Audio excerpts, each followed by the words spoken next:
رب اشرح لي صدري ويسر لي امري واحلل عقدة من لساني يفقهوا قولي. اللهم ربنا الهمنا رشدنا واعذنا من شرور انفسنا. اللهم ارحمنا بالقرآن العظيم. اللهم اجعله لنا اماما ونورا وهدى ورحمة. اللهم ذكرنا منه ما نسينا وعلمنا منه ما جهلنا وارزقنا تلاوته آناء الليل وآناء النهار واجعله لنا حجة یا رب العالمین آمین۔ یہ حدیث آخری پڑھ لیجئے کہ حضور نے قرار دیا ہے کہ روزہ جو ہے تمام عبادات کے اندر ایک بالکل منفرد شان کا حامل ہے۔ وعن ابی ہریرہ رضی اللہ تعالی عنہ، اور یہ متفق علیہ روایت ہے، بخاری اور مسلم دونوں کی۔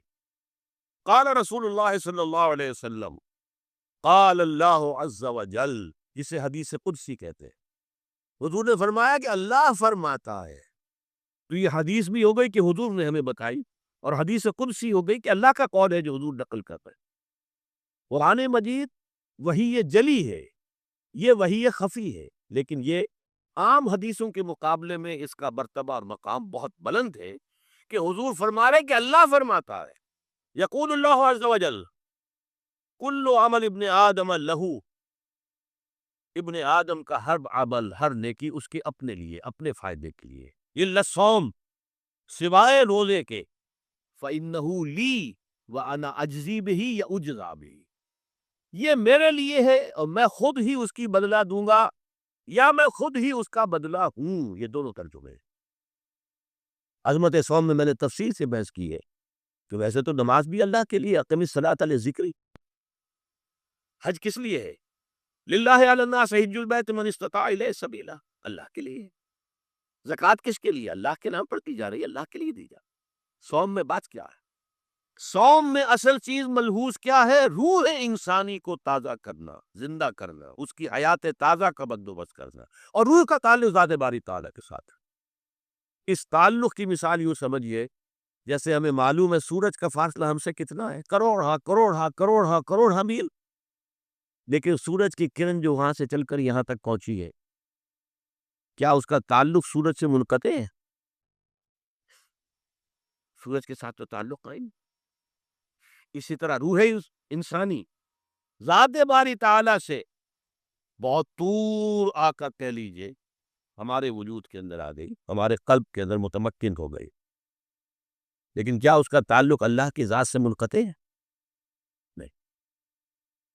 لیکن یہ روح ہی اگر مزمحل ہو گئی تو تعلق منقطع ہو جائے گا، اس لیے کہ اس روح کے اندر جان نہیں رہی۔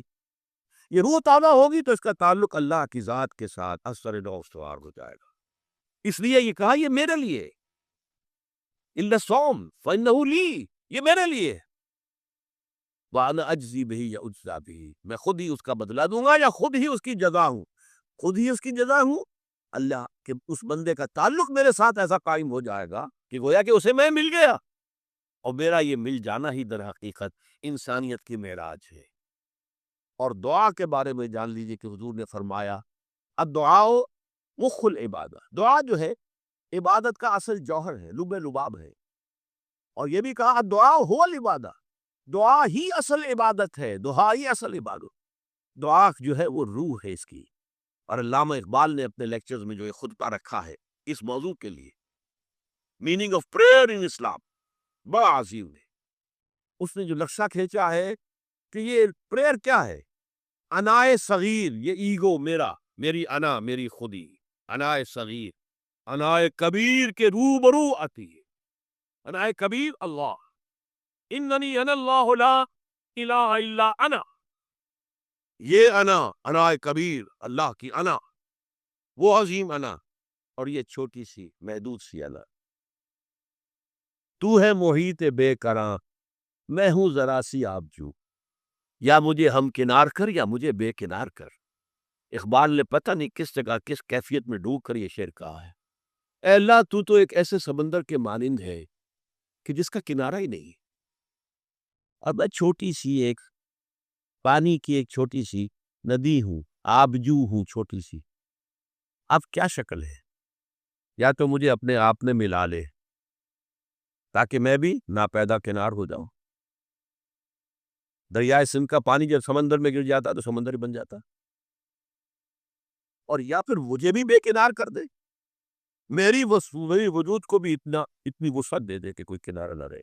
اب یہ کیا اس نے سمجھا، کیا کہا، لیکن میں نے وہی انائے کبیر انائے صغیر۔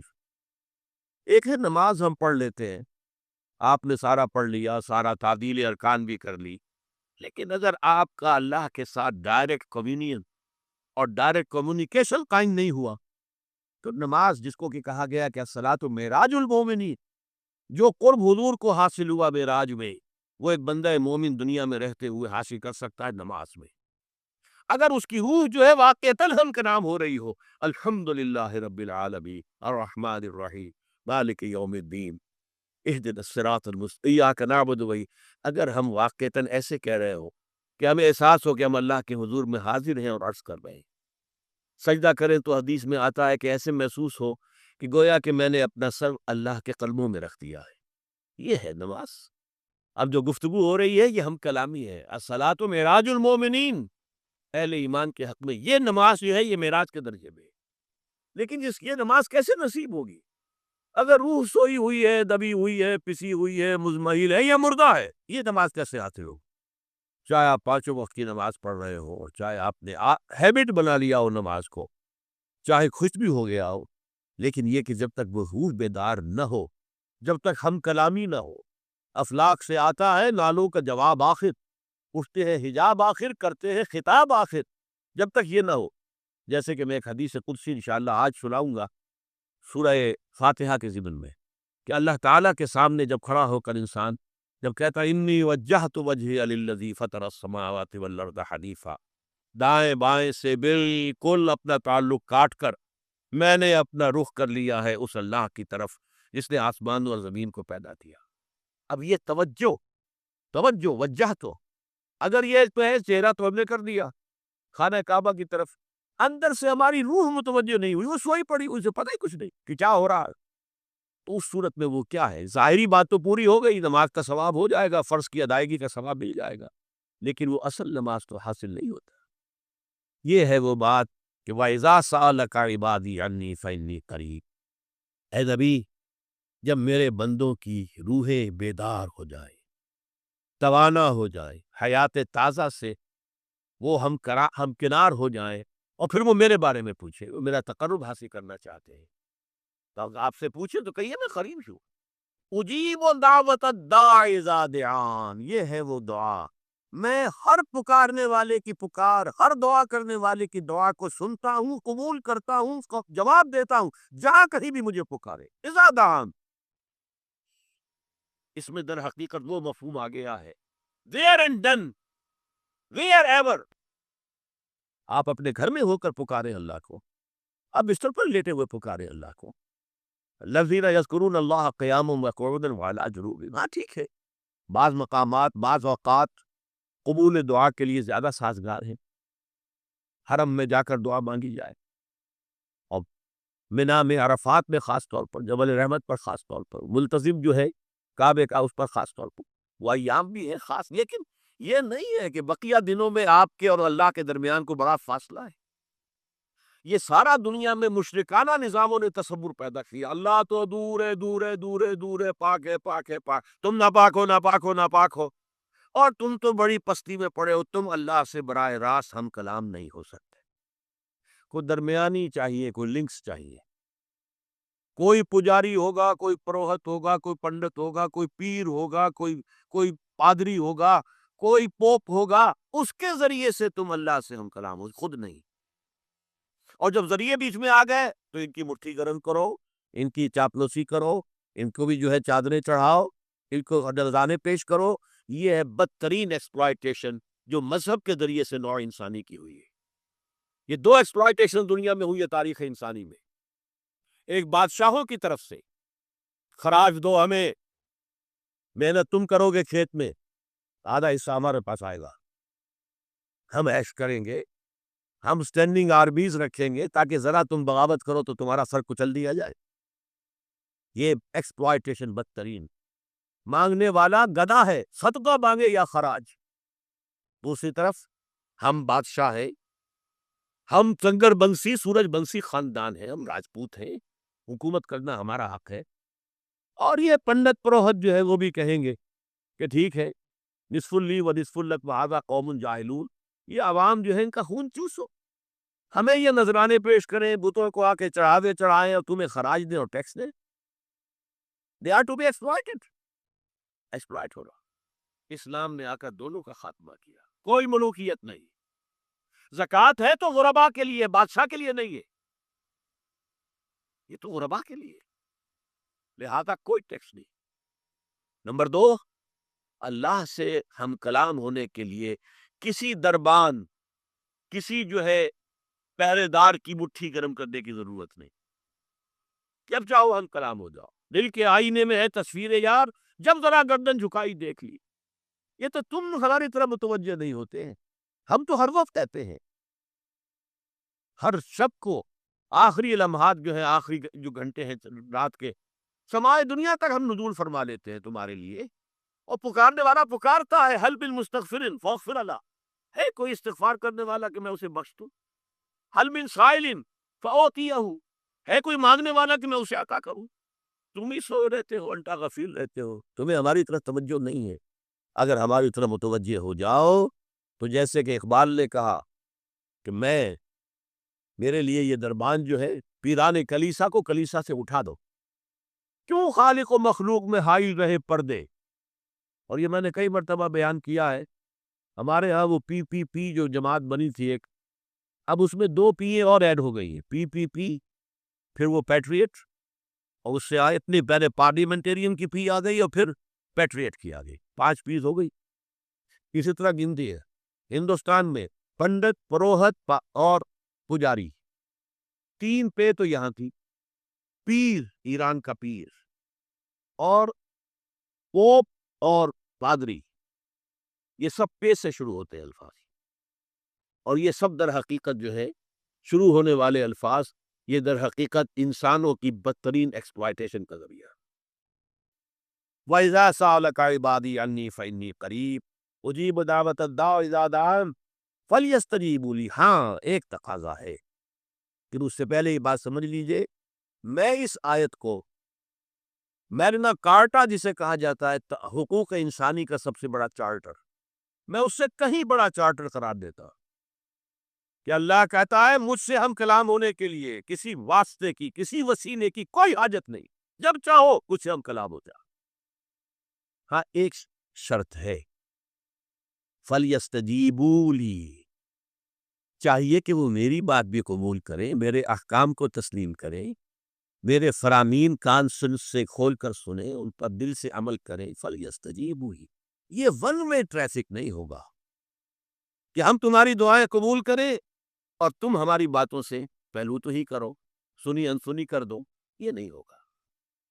یہ ایک 2 وے تعلق ہے، جسے آج کل کہا جاتا ہے بائی لیٹرل تعلق ہے۔ بائی لیٹرل تعلق ہے اللہ اور بندے کے درمیان ہے، بندہ توبہ کرتا ہے معاصی سے، اللہ تعالیٰ بھی اس کے لیے بھی لفظ تواب ہے، وہ بھی اپنی رحمت کے ساتھ دوبارہ متوجہ ہو جاتا ہے۔ تم اللہ کو یاد کرو، فَاذْکُرُونِی اذْکُرْکُم، مجھے یاد رکھو میں تمہیں یاد رکھوں۔ ان تنصروا اللہ ینصرکم، اگر تم اللہ کی مدد کرو گے اللہ تمہاری مدد کرے گا۔ یہ ہے 2 طرفہ معاملہ۔ اسی طریقے سے تم چاہتے ہو کہ میں تمہاری دعائیں قبول کروں، اجیب دعوت الداعی اذا دعان، میں ہر پکارنے والے کی پکار کو سنتا ہوں، جب اور جہاں، ویئر اینڈ وین وہ مجھے پکارے، لیکن لازم ہے فَلْيَسْتَجِیبُوا لِی، وہ بھی میرا کہنا مانے، میرے فرامین کو کھلے کانوں سنے اور تہہ دل سے اس پر عمل کرے، وَلْیُؤْمِنُوا بِی، اور مجھ پر ایمان پختہ رکھے، یقین اس کے ساتھ مجھے پکارے۔ لعلہم یرشدون، اب یہ سب سے بڑا لفظ آ گیا، تاکہ انہیں رشد حاصل ہو جائے۔ رشد، فوز، فلاح، رشد، یہ کئی الفاظ ہیں، فوز فائز، فلاح مفلحون، رشد راشدون، اور یہ لفظ استعمال ہوا صحابہ کرام کے لیے سورہ حجرات میں، اولئک ھم الراشدون، تو گویا کہ یہ بلند ترین منزل ہے انسان کے لیے، اگر اس کا یہ تعلق اللہ کے ساتھ قائم ہو جائے۔ دعا کا ہم کلام ہونے کا رشتہ اس کا قبول ہو مل جائے۔ اب آخری بات نوٹ کیجئے، آخری آیت جو ہے اس رکوع کی، بظاہر اس کا تعلق نہ روزے سے نہ رمضان سے، اکل حلال، اکل حرام سے روکا گیا ہے۔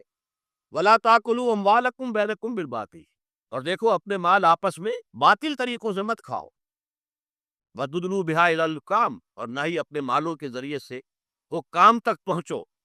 لِتَأْكُلُوا فَرِيقًا مِّنْ أَمْوَالِ النَّاسِ بِالْإِثْمِ، کہ تم لوگوں میں سے کسی کا مال گناہ کے ساتھ ناجائز طور سے ہڑپ کر جاؤ، رشوت دے کر، اور اپنے حق میں کوئی غلط فیصلہ کروا لو، وَأَنْتُمْ تَعْلَمُونَ، جانتے بوجھتے یہ کام نہ کرو۔ بظاہر تو نہ روزے سے تعلق ہے نہ رمضان سے، پھر اس رکوع میں کیسے آ گئے؟ بڑا گہرا تعلق ہے، اول و آخر کا تعلق ہے۔ پہلی آیت میں مجرد رمضان روزے کی جو فضیلت بیان کی گئی تھی یا حکمت، آیت کیا تھی؟ تقویٰ۔ یہ تقویٰ کا معیار ہے۔ تقویٰ جو ہے ظواہر کی بنیاد پر نہیں ہے، اگرچہ ظاہر بات ہے کہ ظواہر بھی دین کا حصہ ہے۔ حضور کسی وضع خطا اختیار کرنا یقیناً ایک نیکی کا کام ہے، ہر چیز میں حضور کے نقش قدم پر چلنا، لیکن یہ ظواہر پر نہیں ہے۔ تب تک تقویٰ دل میں ہو، التقویٰ ہا ہونا، التقویٰ ہا ہونا، التقویٰ ہا، 3 مرتبہ حضور نے اپنے سینہ مبارک اور قلب مبارک کی طرف اشارہ کر کے فرمایا تقویٰ یہاں ہوتا ہے، تقویٰ یہاں ہو۔ جب یہاں ہوگا تو پورے وجود میں سرایت کر جائے گا۔ لیکن اس میں اہم ترین بات کیا ہے؟ عقل حلال، جو مشکل ترین کام ہے، حرام کا لقمہ نہ آئے، ورنہ جیسے کہ کہا گیا ہے دعا کے بہترین مقام پر پہنچ گئے ہو، حرم کعبہ، کعبہ کے ملتزم کے ساتھ چمٹے ہوئے ہو اور دعائیں کر رہے ہو، اب اس سے زیادہ دعا کی قبولیت کا کون سا وقت ہوگا؟ یا آپ کھڑے ہو گئے جبل رحمت کے اوپر سب سے اونچے مقام پر جا کر، اور آپ نے 2 گھنٹے سے ہاتھ اٹھائے ہوئے اللہ ہے اللہ یا رب یا رب، لیکن حضور نے فرمایا کہ ایسے بہت سے لوگ ہیں، رجل یطیل السفر اشقص اغبرا، ایک شخص ہے سفر کی وجہ سے بہت لمبا سفر کر کے دربادہ تھکا بادا ہے، اور اس کا وہ احرام جو ہے وہ بھی میلا کچیلا ہو چکا ہے۔ ظاہر بات ہے آج کی بات نہیں ہو رہی ہے، جبکہ آپ 4 گھنٹے میں تو پہنچ گئے جدہ، اور پھر 2 گھنٹے میں مکہ پہنچ گئے، اور جا کر 2 گھنٹے میں آپ نے جو ہے عمرہ کیا اور بات چھٹی، احرام کھل گیا۔ تو اس میں کہاں وہ احرام میلا ہوگا، اور کہاں آپ کا میل کچیل ہوگا، اور کہاں آپ کے جسموں سے جو ہے پسینوں کی بو آئے گی؟ نہیں۔ لیکن جو یہ سب کرتے تھے اور پھر کعبے سے ملتزم سے چمٹ کر دعا کرتے تھے، یا رب یمد یدہ الی السماء، وہ ہاتھ اٹھاتا ہے آسمان کی طرف، یا رب وَأَنَّىٰ يُسْتَجَابُ لِذَٰلِكَ، اور اس شخص کی دعا کیسے قبول ہو؟ وَمَطْعَمُهُ حَرَامٌ، اس کے پیٹ میں جو غذا پڑی ہوئی ہے وہ حرام سے، مَلْبَسُهُ حَرَامٌ، اس کا لباس جو اس نے پہنا ہوا ہے چاہے وہ احرام ہی ہے وہ حرام کے پیسے سے کمایا گیا تھا، وَغُذِيَ بِالْحَرَام، اور اس کا پورا جسم جو ہے جس غذا سے یہ تن و توش تیار ہوا ہے وہ حرام کی غذا، ایسے آدمی کی دعا وہاں پہنچ کر بھی قبول نہیں ہوتی۔ لہذا تقویٰ کا اصل معیار عقل حلال، روزی حلال کی، اگر یہ نہیں ہے تو آپ نے متقیوں کی شکل بنا لی، اور بہت ہی آپ نے اپنے ظاہر کو جو ہے بہت آراستہ بیراستہ کر لیا سنت رسول سے، لیکن اللہ کی نگاہوں میں اس کی کوئی قدر و قیمت نہیں ہوگی جب تک کہ آپ کا رزق حلال کا تھا۔ بارک اللہ لی ولکم فی القرآن العظیم ونفعنی وإیاکم بالآیات والذکر الحکیم۔